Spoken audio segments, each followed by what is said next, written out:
বউটা আমার কি কোনো করিল আরে হয় কিন্তু মনে মনে বুদ্ধি করিল আরে হয় কিন্তু মনে মনে বুদ্ধি করিল তাহলে কি বুদ্ধি করিয়া নিল সবাতে জানাই এই সাপটাকে এই শালি মারিয়া ফেলায় এই উদয় নামেতে নাককে মারিয়া ফেলায় আরে মারিয়া ফেলাইয়া বাবা কি কর্ম করিল ওই যে একে একে তিনটা টুকরা করিল ওই যে একে একে তিনটা টুকরা করিল এই যে তিনটা টুকরা বাবা করিয়া নিয়া এই যে তিন জায়গায় ওগো বাবা দিও ফুটিয়া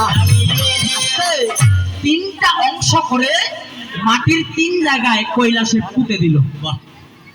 এখন শিব যখন বাড়িতে আসলো উদয় নামেতে ডাকতে ডাকতে উদয় তুমি কোথায়? উদয় কিন্তু আর আসে না। শিব যখন ধ্যানে বসলো ধ্যানে জানতে পারলো আমার স্ত্রী সতী এই উদয় নামেতে নাককে হত্যা করে ফেলেছে। শিব মনে কষ্ট পেয়ে কমণ্ডলের জল বের করে তিন জায়গায় জল ছিটিয়ে দিল। যেই জায়গায় আমার বউ আমার স্ত্রী ওই উদয় নামে নাগের মাথাটা রেখেছিল ওই মাথা থেকে জন্ম নিল ভাং। যেখানে দেহের মধ্য অংশটা রেখেছিল ওইখান থেকে জন্ম হইল গাজা। আর লেজটা যেখানে রেখেছিল ওইখান থেকে জন্ম নিল ধুতুরা। এই জন্য ওই ধ্যানে মনোযোগ যেন আসে এই জন্য মহাদেব ভাং আর গাঁজা খায় আর ধুতুরা ফুল ছাড়া শিবের পূজা হ্যাঁ। আর এর যদি আধ্যাত্মিক অর্থ বলতে যাই শিব খায় ভাং মানে ভক্তকে বুঝায় তুই তোর এই সংসারের মায়াটা আগে ভাঙ।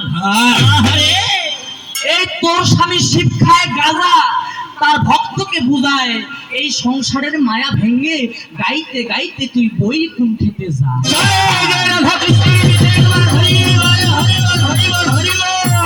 শিবের পূজায় লাগে ধুতুরা মানে ভক্ত মনের ময়লাটা ধুয়ে ফেল তোরা তোরা আমার পূজায় লাগে ধুতুরা।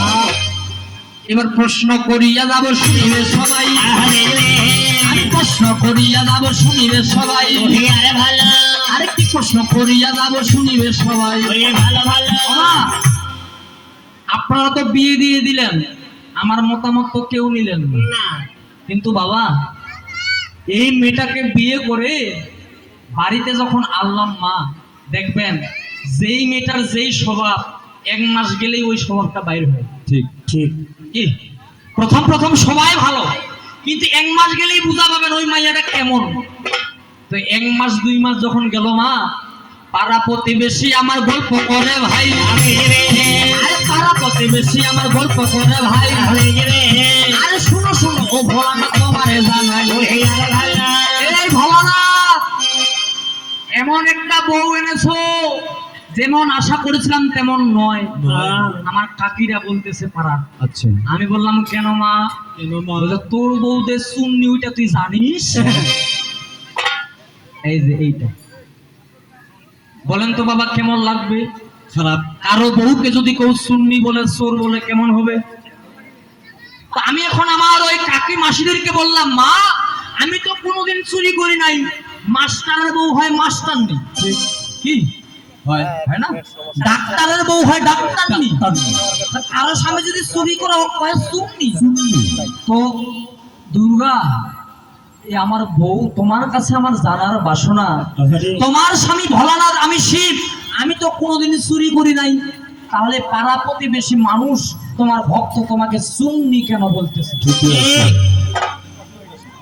আমি তো বৈষ্ণব তোমাকে বৈষ্ণবই বলা দরকার। তুমি কি চুরি করেছিলে যেই জন্য তোমাকে সুন্নি বলতেছে? ঠিকই আছে। আমি এ পর্যন্ত সারি সারি আমি এ পর্যন্ত সারি সারি আরে আল্লাহ আল্লাহ হরি